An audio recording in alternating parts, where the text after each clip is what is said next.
la loi normale gaussienne, qui a plein de particularités et qui est très, très utile, on y reviendra. Elle a deux paramètres, m et sigma. M va représenter l'espérance et sigma l'écart type. Et donc typiquement, voilà la densité de cette loi, enfin de la variable aléatoire qui suit cette loi. Voilà quelques exemples de densité en fonction des paramètres. Bien sûr, l'espérance c'est m, la variance sigma carré, la symétrie 0 et la fonction de répartition. Voilà. C'est toujours avec un peu de nostalgie qu'on se souvient du passé. Prenons une variable aléatoire x qui suit une loi normale d'espérance m, d'écart type sigma, la variance donc sigma carré, l'espérance on l'a dit est m, et la densité on l'a dit également est indiquée ici. Bon, lors du chapitre précédent, hein, chapitre 9, sur la transformée de Fourier et fonctions caractéristiques, on a donné la fonction caractéristique de la loi normale. Hein, c'est exponentielle IMT moins sigma carré t carré sur 2. Et grâce à ça, on peut vérifier très facilement que la loi de la variable aléatoire AX plus B, c'est une loi normale qui a comme espérance AM plus B, et puis comme écart type A sigma. Bon.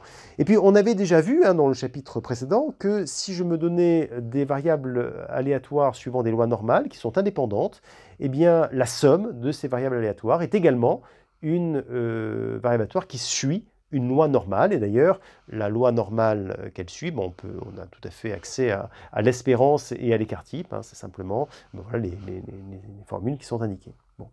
Alors vous voyez, cette loi normale, elle a quand même des propriétés qui sont des propriétés sympathiques. Ce qui est encore plus sympathique, et ce qui la rend exceptionnelle, c'est que lors du chapitre 11, nous allons regarder un théorème qui s'appelle le théorème central limite, qui va nous dire que sous certaines hypothèses, lorsque l'on fait tendre des variables aléatoires, enfin on répète une expérience d'une certaine manière, lorsqu'on fait tendre une variable aléatoire vers l'infini, c'est une suite de fonctions, hein, eh bien on va s'approcher, enfin on va tendre vers une loi, enfin une variable aléatoire dont la loi une loi normale, hein, qui suit une loi normale.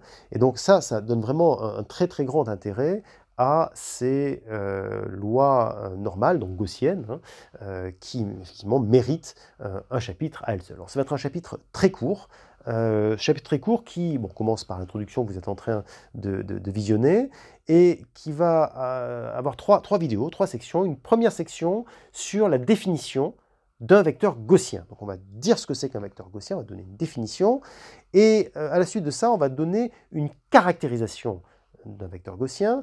On va voir qu'un vecteur gaussien, donc un vecteur aléatoire, donc ayant la propriété d'être un vecteur gaussien, sera caractérisé par deux choses. D'une part, le vecteur d'espérance, et d'autre part, la matrice de covariance. Alors, la matrice de covariance, on en a déjà parlé dans le chapitre 8. On l'avait noté sigma. Alors, là, on va l'appeler D parce que grand sigma, comme on a des sommes, on a souvent des sommes, pour éviter les confusions, on va l'appeler ça D.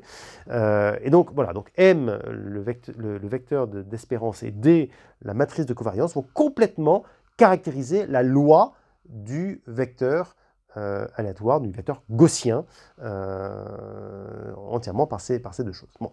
Et puis troisième chose, justement, on va parler de la loi du vecteur gaussien. On va regarder, on va l'examiner en détail, et on va essayer de comprendre quelques subtilités des lois des vecteurs gaussiens.